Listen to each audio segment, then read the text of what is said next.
We shall not cease from exploration.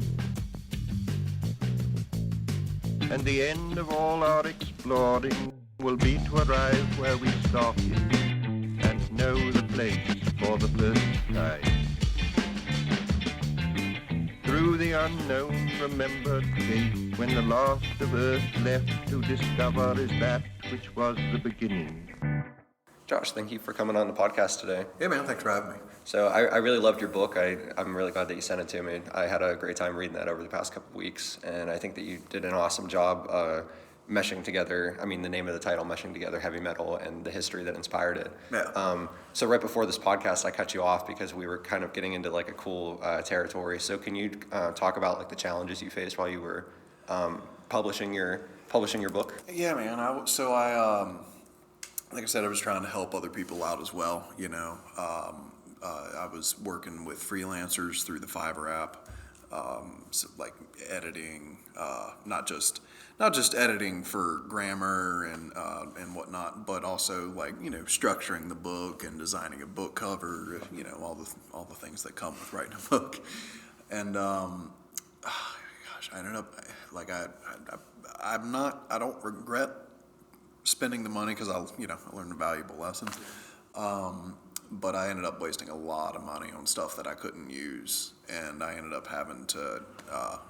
It's one reason why I went through Amazon. I was able to design the book from the ground up in basically an 8-hour workday.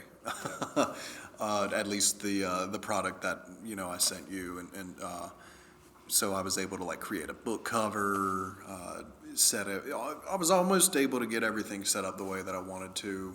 There were some limitations of the software, like I wasn't able to name the chapters, which really I didn't like, because as soon as you open the book, it's just chapters 1 through 10. It's not like the name of the song. Each chapter is very much like its own contained story. So, yeah. So it was some aesthetic things. So you went through Amazon Direct.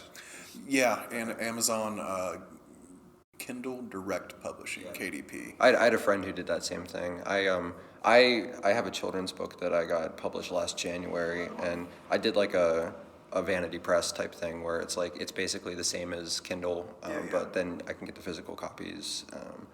So yeah, I definitely know the challenges there of trying to get published through small things. It was frustrating, and it gave me more gray hairs, I think, than the Army ever did.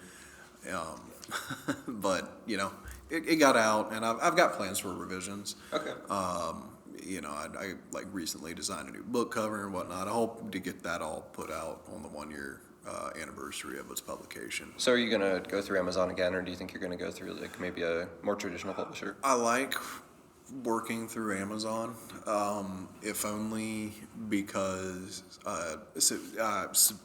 for example, recently I tried uploading the book to Ingram Spark, so I could expand, get into Walmart, get into books or Barnes and Noble rather, etc., stuff like that. But their user interface was the least user friendly thing it seems like that's how a lot of them are. Yeah, but whereas Amazon's, like I said, 8-hour workday, I was able to completely rebuild, something that the Amazon system was like, nah, you're not uploading this nonsense. Yeah. Yeah. So what drew you to the subject matter of the book? It was an open market. First, if you want to describe to people what the book is, if they haven't read it. Yeah. So if you haven't read the book yet, the book is a heavy metal history lesson, and the aim of the book is to demonstrate heavy metal music's ability to convey world history just as much or just as well as any other medium like illustration, Hollywood, So I went through and I found 10 heavy metal songs based off of a combination of bands that I had heard of previously, bands that were popular, and some more underground stuff like the Monolith Death Cult. They're a death metal band out of Denmark, I believe, or the Netherlands. Those European death metal bands are always crazy. Yeah, right. And but they're like wildly friendly guys. Yeah. So, and then also a combination of stories that I wanted to learn more about or never knew anything about, like Carolus Rex by Sabaton. Like I had never had any inclination of like a Swedish empire existing, and whether that's because I didn't pay attention in school or whatnot is a different story. But yeah, you missed the lesson where they told you what Carolus Rex was about. yeah, shame on me. But so yeah, man, like, and I researched the history, and I published researched the history on the stories that inspired the music, and so. And I made sure that like there wasn't like an ambiguous connection. Like there's a direct connection like between. It was definitely that was what the band was writing about. Yeah. There is no ifs, ands, or buts. Like that was the subject of the song, and so that that kind of made it easy to focus my research and. With a lot of the songs, like how do I make a full chapter out of Jack the Ripper, so some of the songs I had to research a broader topic to help bring nuance, especially with like the inspiration for the Trooper by Iron Maiden. That was a single battle, but what were they fighting about? Yeah, so you can just build up the whole history from. Yeah. So I did my best to build as much of a story out of the inspiration for the song that I could. So it oftentimes it strays a little bit away from the subject of the song, but if anything that's only to provide context. Yeah, that was one of the things that I really liked about the book, and I think you said something along those lines in the introduction to it, where and you just brought it up now about how your whole kind of goal of it was to show that heavy metal music has just as much authenticity as other forms of art, and I thought that was really cool because I've had like a love-hate relationship with harder music. I've recently veered more towards the love side of it, right. And so this was like a good time for me to start getting into this. Yeah. But I think that it's really cool because, I mean, like you're saying with the European death metal bands, like they have this persona where people are kind of turned off by them, but then they're like super nice guys, they're super intelligent guys, and they write these like really great lyrics about like history, about philosophy, about religion, and there's something about like maybe the veneer of the way that they're singing it where it kind of people don't appreciate just off the cuff what it is that they're singing about, because it's hard, because like most people aren't reading the lyrics as they're listening to it. Yeah, it is hard to understand a death metal vocalist. It's oftentimes I don't know. I don't understand what they're saying, and especially with the song, like "Wrath of the Bath" by the Monolith Death Cult. I absolutely had to search for the lyrics, and that's how I found, or that's how I was able to make the connection between the song and the chemical attack. I can't remember the specific event off the top of my head at the moment, but that reading the lyrics is an important part to like the whole process, right? Because ultimately, whether it's a movie, a painting, or a song, you're not or even my book for that matter, you're not gonna become a subject matter expert just by looking at a painting, watching a movie, reading a book, listening to the song. You gotta go down the rabbit hole, and that's that metalheads love their music. I got band tees on, I got a band tee on, band hat on. I got them covered in band logos and whatnot. It's so I know that the book in itself is capable of inspiring metalheads to do more research, and that's really what I wanted to do is inspire. If you're going to be up late at night scrolling on your phone, you might as well be on Wikipedia or YouTube. It's there, Google, whatever the case may be. Well, and I think that was something that you kind of implied throughout the book.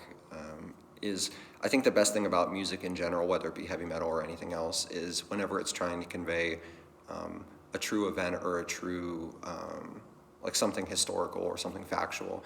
I think what it is the best at, as opposed to like maybe a painting or something like that or a movie, is it just instantly puts you into the feeling of that moment. And I mean, heavy metal is definitely the best instance of that. And I think that that's why it ties in so well with kind of these atrocities and these battles throughout history, because it's like most of us will never thankfully have to experience the things that the people in those songs had to experience, but we can kind of get a little bit of that feeling just from the way that the people are singing it and playing it.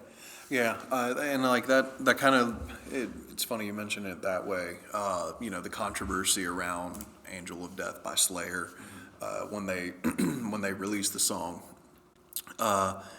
some Jewish groups understandably felt like it was glorifying Joseph Mengele and his actions, and I can see where they're coming from, because when Slayer plays Angel of Death, we're moshing around, we're having a good time, and the Holocaust was anything but,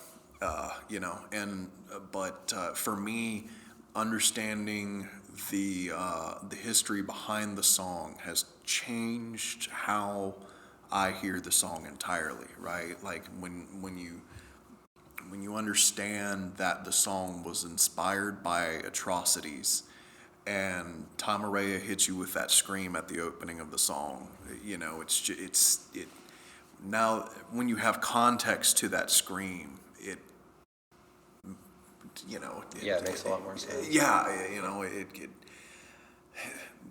The poor victims of Joseph Mengele probably screamed in a similar manner, and so again, I understand how there is controversy to the music, but at no point did Slayer mean to or ever want to glorify his actions so much as put it into their own art, right? And so that's, yeah. Yeah. Well, and at least I think with my feeling there, because I didn't know too much about the controversy behind the song before reading the book, but my feeling with things that touch on controversial matters, especially with like terrible things from history like the Holocaust, is it's bad that it really sucks that it's something that we have to make art about, but it feels like we have to make art about it, or someone has to make art about it, because how else are we going to deal with the emotions behind that? And I mean, something like, even you brought up about like moshing to the song, like there is really something, I feel like, being part of concerts where I've seen people moshing, like where it is a very healthy way to release your anger. And I mean, there is times where it actually gets too violent, and like that's like the small exception. That's a like story. that doesn't happen very often, but usually it's like this very healthy like agreement between people of like, Yeah. we're gonna be releasing we're releasing our anger to whatever it is that is being sung. And I feel like in a way that's like probably the best way to deal with things like that throughout history. Yeah, and it's like I said, I can understand both sides of the story, or the controversy for that matter. But I agree. I think if we are going to discuss topics like that outside of a scholarly environment, right, and do it in a way that isn't introducing speculation, only working in fact, but that's a different story, because like the Ripper by Judas Priest kind of misrepresented like Jack's MO, so like we'll get into that later on, but just the fact that if it's going to appear in any environment, art, I think would be like the best place for it to. Yeah, it's a safe spot. Yeah, exactly. So before we start getting into like more individual chapters, whenever you were in the process of researching your book, did you always know that these were going to be the stories that you were telling, or did you have like a larger pool of them to choose from? Yeah, so I actually got basically every song that I have, and I've got enough songs for like 3 or 4 books. And I basically got every one of them from a thread on Reddit. And like Hey, Reddit has its uses, definitely. yeah, man. Yeah. And like thankful to those Redditors because they brought bands like the Monolith Death Cult to my attention. And so no, I had to pick from a pool, and even after I had like started organizing the book and choosing songs, like I'd find a song by a different band, and I'd go, oh, no, I want that story instead.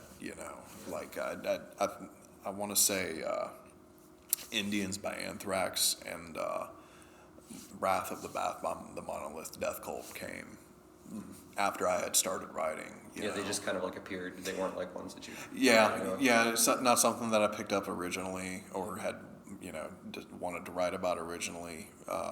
But as I listened to the song and understood the subject matter, whether, like with the Monolith Death Cult, I had both not known a whole lot about the Iran-Iraq War, and I had also never heard of the Monolith Death Cult before in my life prior to it, and it was good music, and I wanted to learn more about the geopolitical impacts of the Iran-Iraq War, and so that replaced a different song, and that song got moved to the second book, and so it was kind of a work in progress that had developed along the way.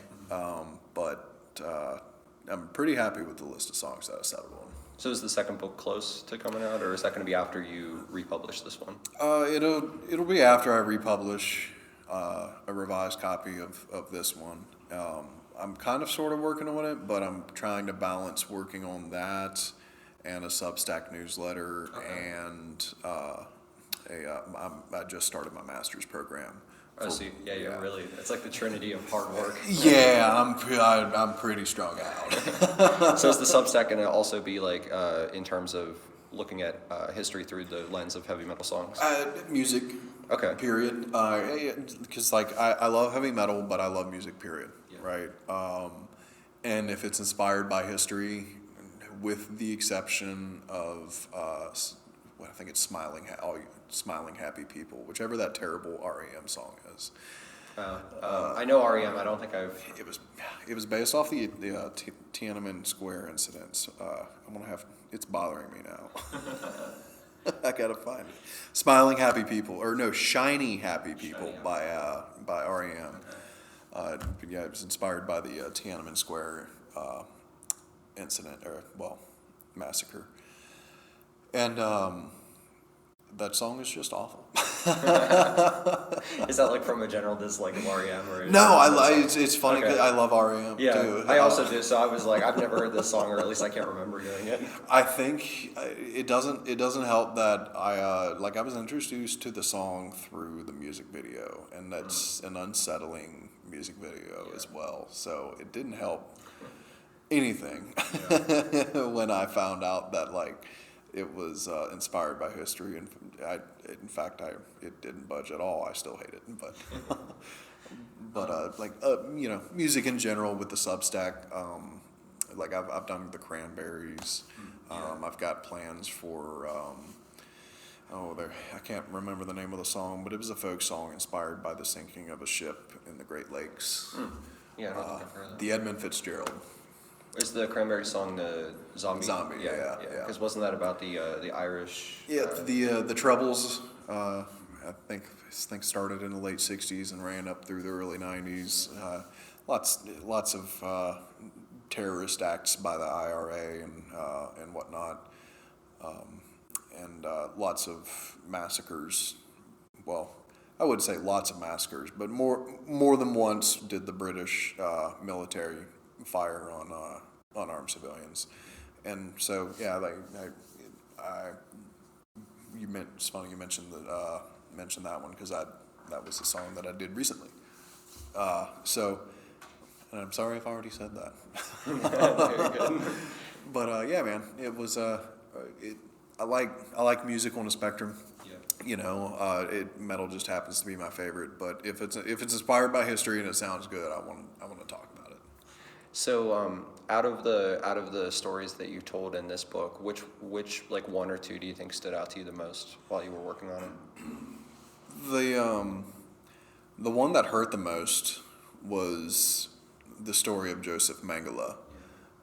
If only because he wasn't held accountable. You know, we can debate and talk about Operation Paperclip. Yeah, I was actually going to bring that up. Yeah, like we can debate over stuff like that till the cows come home. You know, whether that was right or wrong, and whether we actually, truthfully benefited from it or not. But when it comes to Joseph Mengele, man, we just, like I said in the book, like the whole world failed the victims of the Holocaust by letting him slip through the cracks. And so yeah, that one hurt the most. It was just kind of soul crushing to realize that somebody who did what he did got away with it. You know, but one of the ones that stood out the most to me in terms of speculation was the story of King Charles XII of Sweden, where it was alleged that he captured a bear alive and got it intoxicated, and it died because it fell out of the third-story window of the palace. Right? So, like, that's debauchery at its finest. And then the one more, the Battle of Little Bighorn, man. Because I spent time in the 7th Cavalry when I was in the Army, and there's still a lot of lore, would be a polite way to put it, I guess you could say, around Custer and how he died and how things unfolded at that battle. And, you know, there's still a lot of unit pride in Custer, but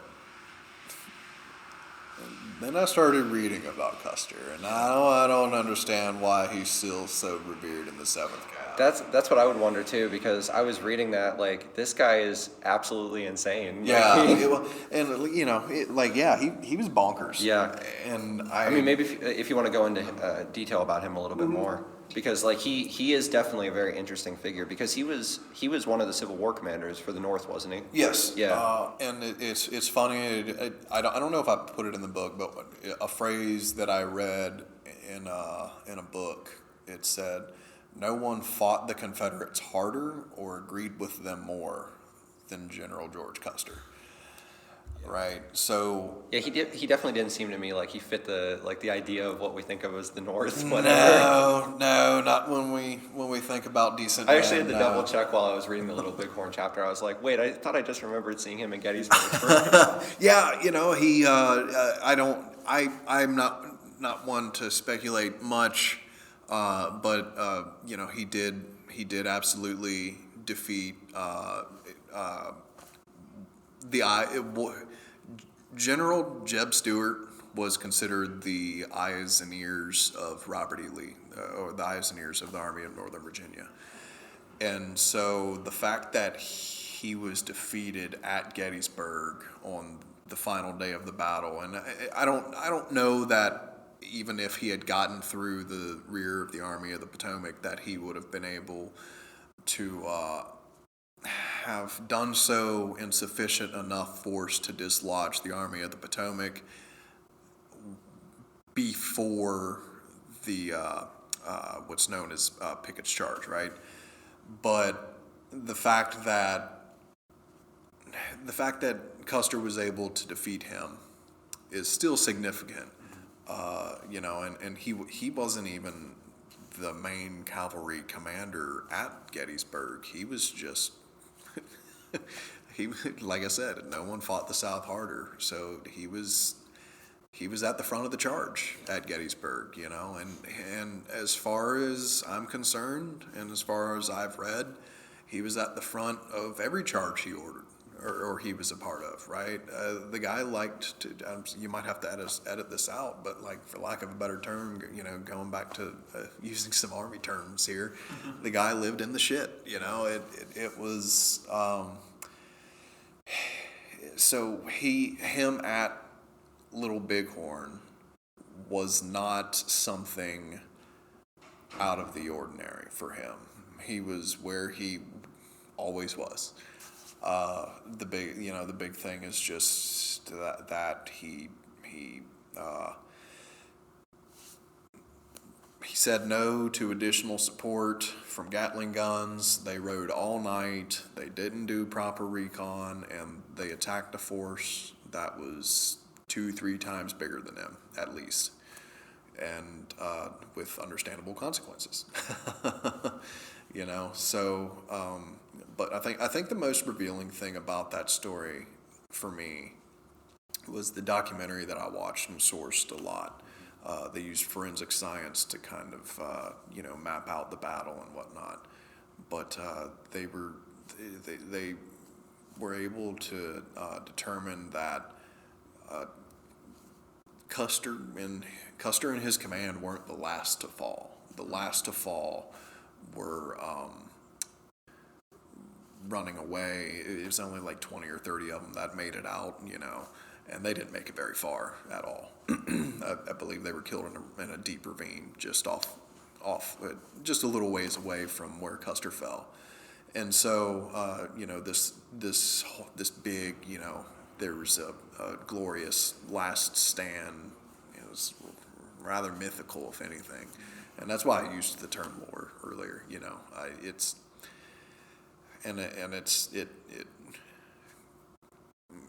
like I said, to put it respectfully, right?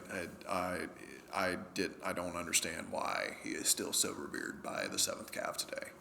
Yeah, that was something that I kind of saw in King Charles as well. It's like, and it's kind of a through line that I think defines a lot of historical figures in war, especially, and like monarchies and things like that, and just leadership in general, where it seems like sometimes it's almost as if these people like Custer or Charles or whoever it is have such this deep, I don't know, like this version of themselves that is so not even like primal, I think is the word, where it's just like it's very like means to any means to an end, and the end is like just satisfying this like very strange drive that they have to like always be the dominant person, and then because of that their decisions lead to these kind of catastrophic ends, and it always seems to happen that way. Yeah, and those their own the experiences that they have leading up to their deaths, I believe, are what contributes to their deaths, right? Like I said, Custer was at the front of every charge he was ever in, and Little Bighorn was no different. He was fighting it out at Little Bighorn too. And then with King Charles XII of Sweden, he had brushed death so many times prior that he didn't think he thought it was a good idea to stick his head out over a trench, expose himself to enemy fire, to be not just to expose himself to enemy fire, but be the only exposed target on the battlefield to enemy fire, right? Predictable consequences. And so,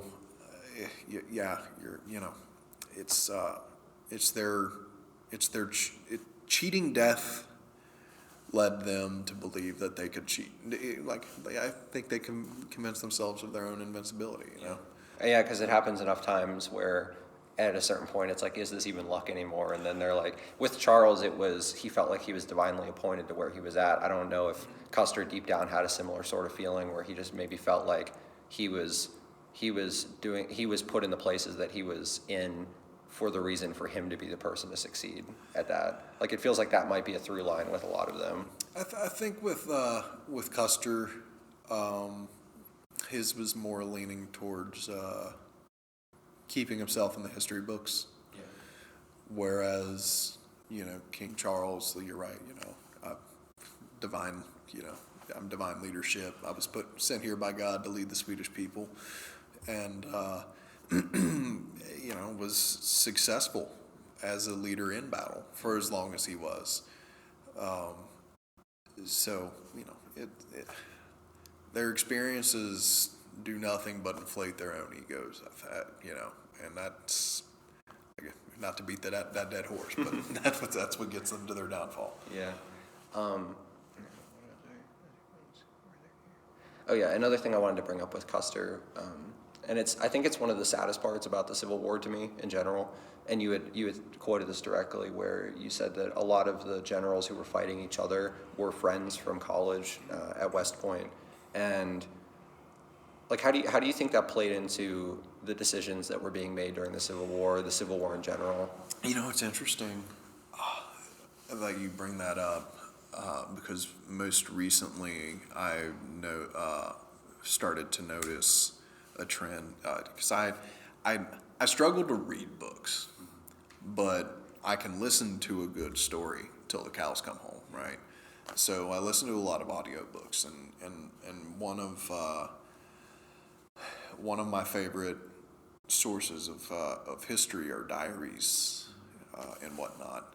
And so I was listening to the diary of, I believe it's Elijah Wood or Elijah Rhodes. Yeah, Elijah Wood's an actor. I was going to say, how was he involved in the Civil War? I'm sorry. While he was filming Lord of the Rings. Yeah, so Elijah Wood was a gentleman from Rhode Island, and he fought in every major battle that the Army of the Potomac fought in during the American Civil War. So he was there at the very beginning at Bull Run, and there at the very end at Appomattox Courthouse in Virginia, right? And so that was the first place that I had seen it where Freemasons were generally granted more leniency as prisoners of war than those who weren't, right? So like in that, in the context of like all these generals, having been friends prior to the war, it's interesting. The bigger impact on the experiences of a POW during the American Civil War seemed to lean more on whether they were part of, like the Freemasons or any other group that might have been a part of that.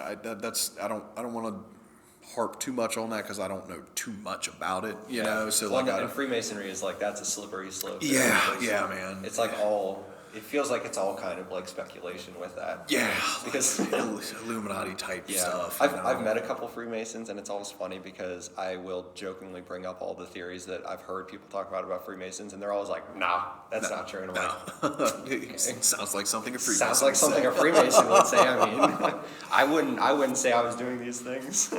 Right. But I've seen it. I want to also say I've seen it referenced on a battlefield marker out in Virginia as well. So yeah, I would say that those had more of an impact than guys who went to school together. And as I say that, an anecdote pops into my mind. In my research, a Confederate general had been captured, and one of his classmates, he was sitting on a horse on the Union side, and as he was getting marched to the rear, the Union officer said that he was glad to see him, and the Confederate, all mad that he was taken POW, replied that he wasn't glad to see him by a damn sight. So, yeah, I think the secret society stuff had more of an impact than classmates did.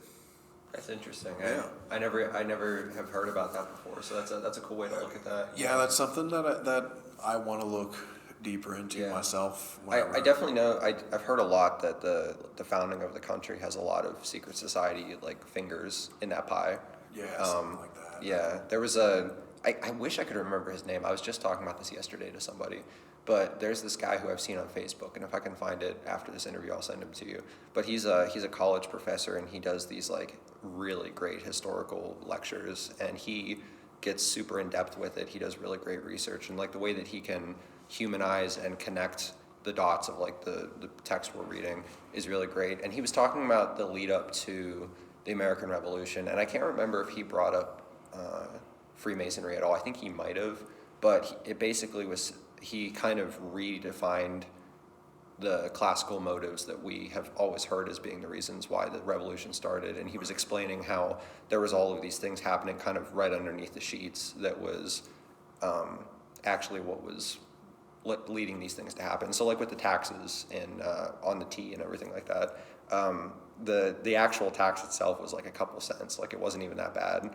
But then there was people in power who were kind of twisting it in a way to get the lower class of people to rise up so that they can start this war.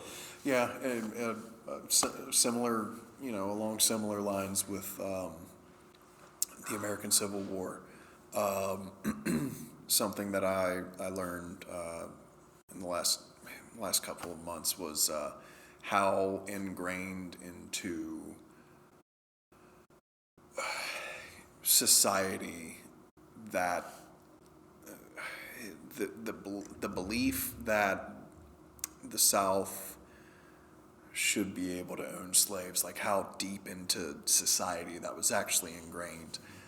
For example, ministers, pastors all over the South were teaching that, and I'm not saying 100%, there were minority, but there were people who, felt differently.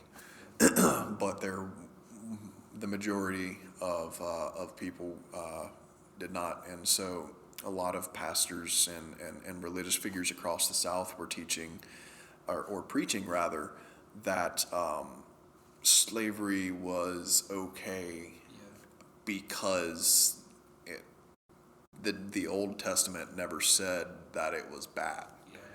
Have you seen 12 Years a Slave?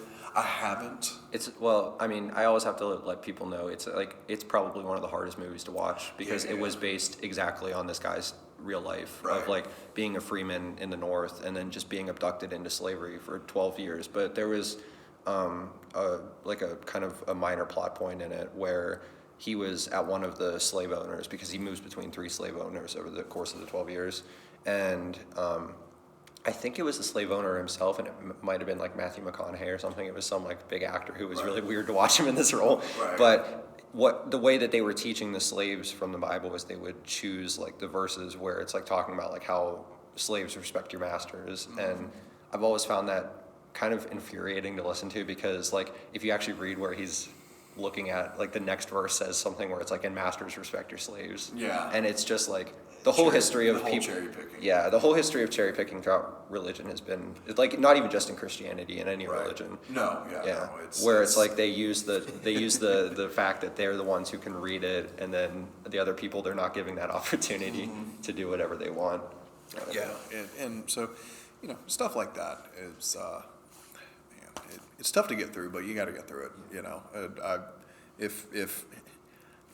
If you're always happy when you're done learning something about history, then you're not. Yeah, you probably did something wrong along the way. You're not learning about enough history. Yeah.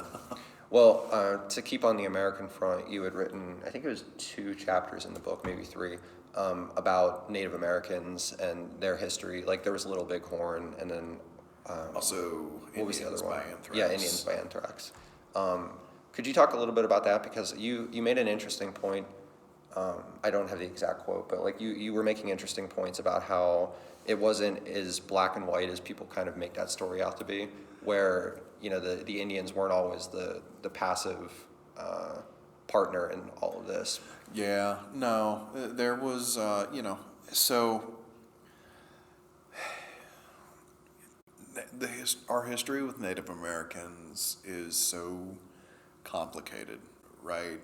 And especially recently with the smallpox blankets. Yeah. There is only one recorded instance where a British officer, I think it was General Braddock. I might have his rank wrong, but I know I got his last name right. Braddock gave away one blanket from a smallpox patient with the intent, hoping, and so I don't know a whole lot about how smallpox spreads, but I have done enough research to know that's a myth, right? And so two things can be true. The United States could have been truly awful to the Native Americans, and we can paint that picture without making up. Yeah, you don't have to stretch history too much to right, get that story out of it. Yeah, right. So like the US can be both truly have been awful, but not as awful as some people make it out to be, right?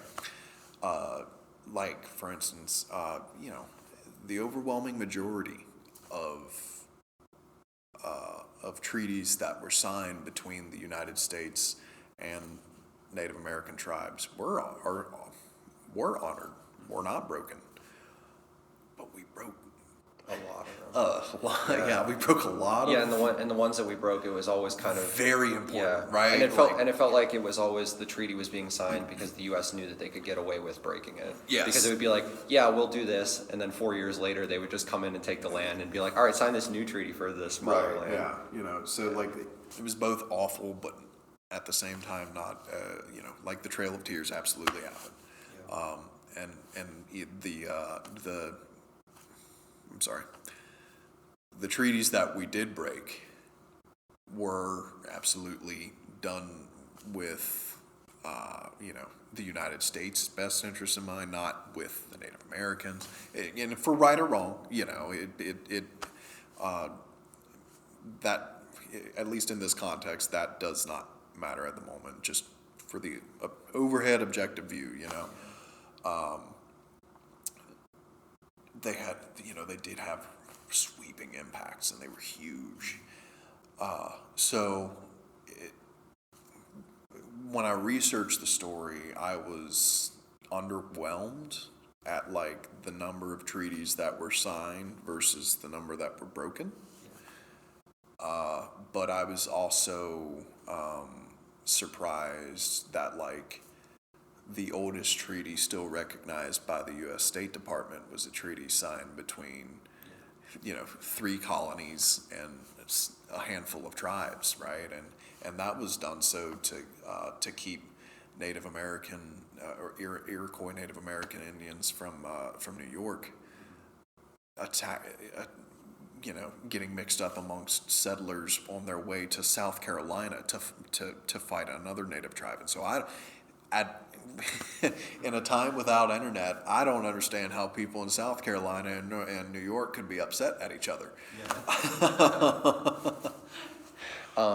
Yeah, I think just from my kind of cursory understanding of the whole history of the relationship between those two nations is, I think maybe the misunderstanding comes in a lot of people's minds from the fact that, like, I even just said it about like two nations, and I think with the Native Americans, they were never like one nation of America, right, of Native Americans. It was like hundreds or thousands of separate tribes. Yeah. And so I think that with the American government's treatment, that's why it's so like hard for us now to understand why the government would do that to these groups, because it wasn't like they were taking off like a little chunk of like a giant country. It was like that little chunk was like a whole tribe. Yeah, it was like their only country, yeah. Yeah, and it was just that they were all of these similar people in this area, but it wasn't like the United States of the Native Americans. Yeah. It was just all these, I mean, they had little confederacies here and there. Yeah, and the whole time they're fighting each other while they're fighting, exactly, fighting us, they're fighting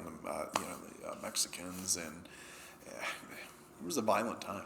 Yeah, I think one of the hardest maps, sometimes maps can be one of the hardest things to look at throughout history, and I think one of the hardest ones is there's 3 maps of America from like colonial times, the 1850s, and then like the 1950s, and it shows highlighted the areas of Native American protected reservations, and it goes from like all of the western side of the country to like kind of spots of the western country to like these tiny little spots. Right. And it's like those maps of the old forest, like the old growth forests, and then you just see it shrinking and shrinking and shrinking. Yeah, that stuff's hard to look at, you Yeah. know, and but you know, when like my wife and I were talking about the debate of like, you know, give the land back versus, you know, what, you know, like well,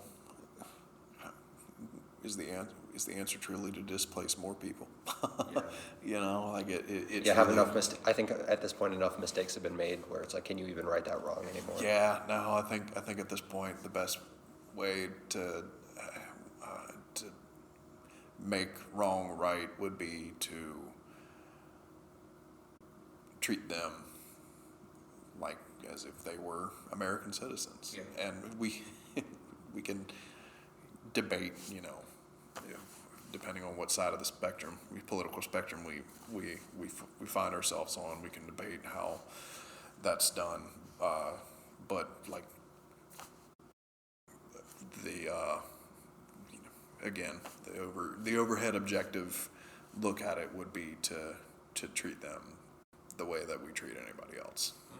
I mean, that's the golden rule. It always works pretty well. Yeah, pretty much, right? Yeah. So away from the American front, another thing that interested me that was brought up in a couple of your chapters is Russia's involvement throughout European history, and then obviously with the wars, world history. And from my perspective, and maybe you can speak to why I'm either right or wrong on this, does it feel like to you that Russia's involvement with like the Allied forces a lot of the time was for their own benefit more so than the actual benefit of the Allied cause? So, this is a totally different war if Russia and the other allies aren't working together, right? We got to understand that whoever's fighting the Germans in Europe has to take on the entire German army without the other side, right? So if it's just the Soviets, it's just the Soviets got to fight through all those Germans, and you know the bulk of German forces were in the Eastern Front during World War II.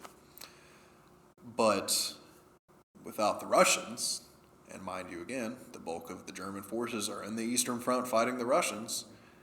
Without the Russians, the United States and Great Britain and France and all these, you know, could you imagine if, you know, June 1944 up to April 1945, almost a full year between the landings at Normandy and the fall of Berlin, and Adolf Hitler's suicide and surrender of Nazi Germany.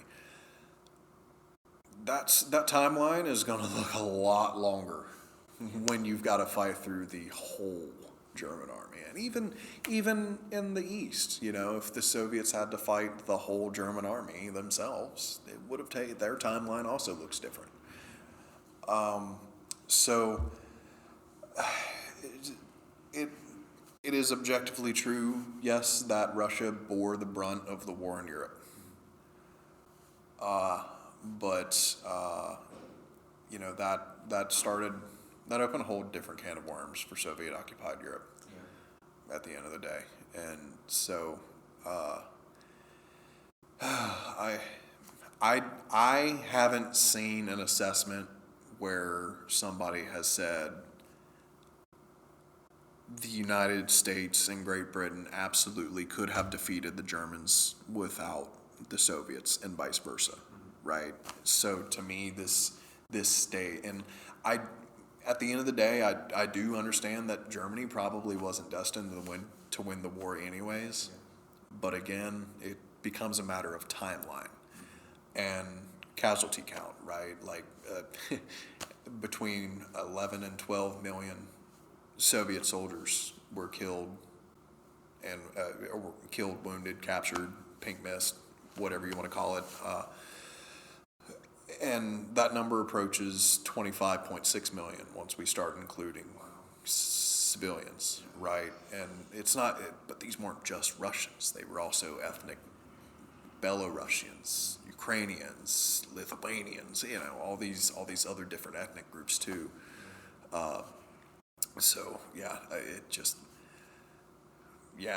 Russia did objectively, or Soviet, the USSR, I'll say, objectively did bear the brunt of the war in Europe, but when we start digging into, I think Ukrainians were actually the biggest ethnic group to have been killed. It would make sense because they would have been right in between Russia and and like the war in the East was I've been learning this the past couple of weeks with my master's program. So the war in the East was like a war of annihilation from the beginning. Hitler sent his Wehrmacht troops across the border with the understanding that they could rape, loot, murder, do whatever they wanted. Didn't matter. They were not going to be held responsible for their actions. success result didn't matter. Victory was all that mattered. And the territory that they captured, they planned on starving off the population and filling it in with ethnic Germans. The ethnic Germans needed living space, Lebensraum, right? And so the war for Soviet Russia became a war for survival. And so modern Russia understands World War II differently from, say, the United States, Great Britain, France, because to them, it wasn't a world war. To them, it was a fight for survival. At some point, they did start fighting the Japanese, but that wasn't until after the Germans were defeated. And so they remember World War II as the Great Patriotic War. And so that's why we've seen reference, like when we refer to the war in Ukraine and we read things about, Vladimir Putin wants to get rid of the Nazis in Ukraine or whatever, that's paraphrasing, but he's doing that to keep domestic support up for the war. Oh, I see. Yeah, right. Because he's using the way that their history has been written. Yes, yeah. He is exploiting how their history is written to maintain popular support amongst ethnic Russians for the war in Ukraine, because they don't have access to the news sources that we do in Russia, right? So they've just got state media. They've got the Russian government-controlled media telling them that this is a war about Nazis. And he's also referenced how they are historically Ukraine is historically Russian land because it was part of the Soviet Union at some point. And so that's how it's been twisted in modern times. How the war rather has been twisted in modern times to fit the modern narrative for his war in Ukraine. That's really interesting. I didn't know that was. I always heard the thing about Putin saying that they were invading Ukraine because of Nazism, and I was like, is he really pulling that? What is that? But it makes a lot more sense now with the context of who he's talking to, because to us it sounds insane because we know we have a different understanding of what World War II meant, but that makes a lot more sense if that's the way that they're looking at it. Yeah, and even and I'm not saying that people who believe propaganda are dumb. Propaganda is supposed to be believable, right? Well, and I mean, if it's all you have, it's all you have. Yeah, and so when you come across that, and especially as an American citizen, and you just see Nazis, you're like, well, why are we supporting Nazis in Ukraine? Well, we're not doing that. We're That's Russian propaganda. Yeah, that's Russian propaganda. now that we have to start wrapping up, I'll lead us into our last question here. So, how is your time from being in the military to leaving there and going into college and writing this book and learning all of these things about the music that you love and the context behind it historically? How has all of that experience throughout your life led you to where you are now, where you're going in the future, and maybe made you rethink things? Man, when I was in the Army, there was a lot of things that I just had to shut up and do. Right? And I spent 8 years active duty, 1 year Texas Army National Guard. I got out as a staff sergeant, so I was a leader. I had one of the last things I did while I was active duty was I was a team chief, so I was in charge of a Bradley fighting vehicle. So I had a driver, gunner, and my officer was in the back, and I was up in the turret, right? And so there was a lot of things that often just needed to be done so we could go home, right? Simple things, sweep the motor pool, whatever the case may have been. And so now that I'm out of the Army, I've been able to apply that discipline to just get something done in my own work, right? Sometimes I do struggle, I want to play video games a little more than I want to write or research, but I just tell myself we can get to that. We can go home once this is done, it can be something as simple as just summarizing a year, a single year. If the story I'm writing right now for the new book,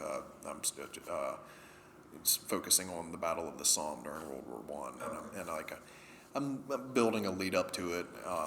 So I'm kind of describing the war in 1914 and 1915 as well. And so if I want to play video games, I'll just, all right, well, let me get 1915 knocked out, And so same concept, as soon as I get this done, I can go home. As soon as I get this done, I can go play video games. And so moving forward, it's the same.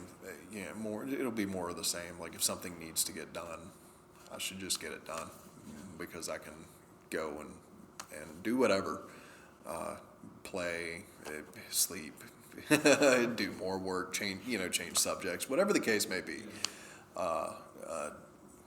I just got to get it done, and then I can move on to something else. Well, thank you, Josh, for coming on. Yeah, man, thanks for having me. This was a great time, and we'll have to have you back on in the future to talk about your future work and also to finish off this book too. Yeah, man. Yeah. I'll be back on. Back on anytime. Cool. Perfect.